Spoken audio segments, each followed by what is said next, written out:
அஸ்ஸலாமு அலைக்கும். Welcome back to my channel. இன்றைக்கி நம்ம சேனலில் ஒரு ரெசிபி வீடியோ தான் அவங்க கூட ஷேர் பண்ணிக்க போகிறேன். பாயில்டு எக் வச்சு ஒரு கறி எப்படி பண்ணுறேன் அப்படிங்கிறத தான் ஷேர் பண்ணியிருக்கேன். ஸோ இதுக்கு பார்த்தீங்கன்னா நான் 2 முட்டை எடுத்திருக்கேன், ஒரு ஆளுக்கு அப்படிங்கிற மாதிரி.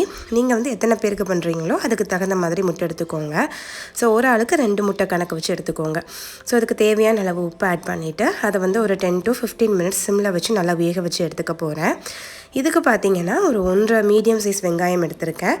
அதுக்கப்புறமா ஒரு மீடியம் சைஸ் தக்காளி பழம் எடுத்துகிட்டு இதை நல்லா ஃபைனாக சாப் பண்ணணும். நான் சாப்பர் யூஸ் பண்ணிக்கிட்டேன், அப்போ தான் நல்லா ஃபைனாக சாப் ஆகி கிடைக்கும் அப்படின்ட்டு. ஸோ இதுக்கு வேறு எதுவுமே ரொம்ப பெருசாக தேவைப்படாது. வெங்காயம், தக்காளி, அதுக்கப்புறம் இஞ்சி பூண்டு பேஸ்ட்டு இந்த மாதிரி தான் தேவைப்படும்.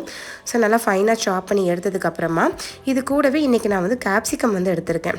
ஒரு சின்ன சைஸ் தான் கட் பண்ணி எடுத்திருப்பேன்.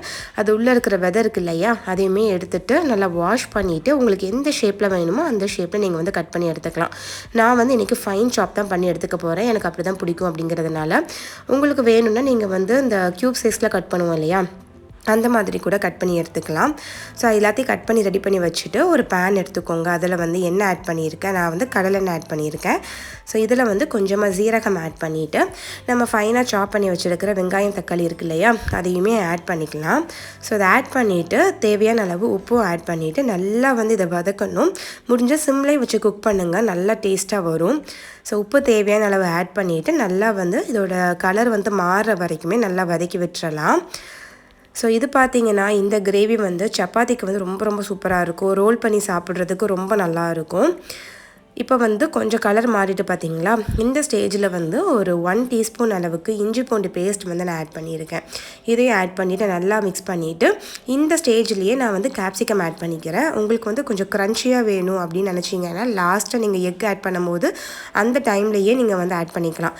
எனக்கு கொஞ்சம் பாயில் ஆகி கிடைக்கணும், அதனால தான் நான் ஃபஸ்ட்டே ஆட் பண்ணிட்டேன். ஸோ அது ஆட் பண்ணிவிட்டு ஒரு 2 நிமிஷம் வதக்கினதுக்கப்புறமா ஸ்பைசஸ் ஆட் பண்ணிக்க போகிறோம். பேசிக்கான ஸ்பைசஸ் தான்.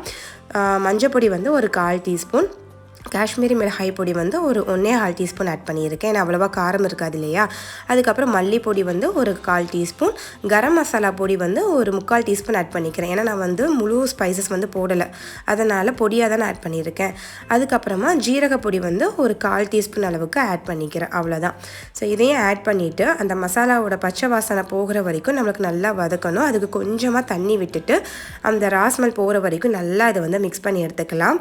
இந்த கேப்பில் பார்த்திங்கன்னா முட்டை நம்ம வேக போட்டிருந்தோம் இல்லையா, அது நல்லா வெந்துடுச்சு. அதையுமே இது பண்ணிவிட்டு நான் என்ன பண்ணிக்க போகிறேன்னா இந்த மாதிரி குட்டி குட்டி பீஸாக கட் பண்ணி எடுத்துக்க போகிறேன்.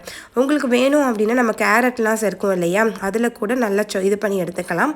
அப்படி ஆட் பண்ணாலும் நல்லா தான் இருக்கும். இந்த மாதிரி நம்ம கட் பண்ணி ஆட் பண்ணும்போது நம்மளுக்கு எக்கு பீஸ் நம்மளுக்கு கொஞ்சம் வாயில் தென்படுற மாதிரி இருக்கும். ஸோ தட் சாப்பிட்றதுக்கு ரொம்ப நல்லாயிருக்கும். ஸோ இதை கட் பண்ணி ஒரு சைடு எடுத்து வச்சுட்டேன். கிரேவி பார்த்திங்கன்னா சூப்பராக அந்த பச்சை வாசனை எல்லாம் போயிடுச்சு. இந்த ஸ்டேஜில் நான் டொமேட்டோ கெச்சப் கொஞ்சமாக ஆட் பண்ணிக்கிறேன். இது கம்ப்ளீட்டாக ஆப்ஷனல் தான், உங்களுக்கு வேணும்னா நீங்கள் ஆட் பண்ணிக்கலாம். எனக்கு இந்த கெச்சப்ஸ் ஃப்ளேவர் ரொம்ப பிடிக்கும் அப்படிங்கிறதுனால நான் மோஸ்ட்லி எல்லா கிரேவிலையுமே ஆட் பண்ணிப்பேன். ஸோ அதையும் ஆட் பண்ணிவிட்டு இன்னும் கொஞ்சம் தண்ணி ஆட் பண்ணி நம்ம எக்கை கட் பண்ணி வச்சுருந்தோம் இல்லையா, அதையுமே இதில் ஆட் பண்ணிக்கலாம்.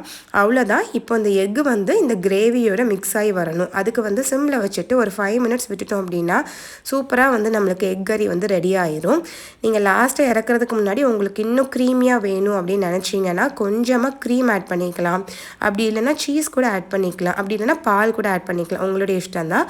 ஸோ லாஸ்ட்டாக பெப்பர் பொடி ஆட் பண்ணிவிட்டு கசூரி மேத்தி இருக்கு இல்லையா, அதையுமே ஒரு 1/2 டீஸ்பூன் அளவுக்கு நான் ஆட் பண்ணியிருக்கேன். ஸோ அவ்வளோதான். ஸ்டவ் ஆஃப் பண்ணிடலாம். நம்மளுடைய கிரேவி பார்த்திங்கன்னா சூப்பராக ரெடி ஆகிடுச்சு. நான் சொன்ன மாதிரி சப்பாத்திக்கு அதுக்கப்புறம் தோசையில் கூட ஸ்டஃப் பண்ணி சாப்பிட்லாம், ரொம்ப நல்லாயிருக்கும். கண்டிப்பாக ட்ரை பண்ணி பாருங்கள். ட்ரை பண்ணி பார்த்தீங்கன்னா மறக்காமல் கமெண்ட் பண்ணுங்கள். தேங்க்யூ ஸோ மச் ஃபார் வாட்சிங்.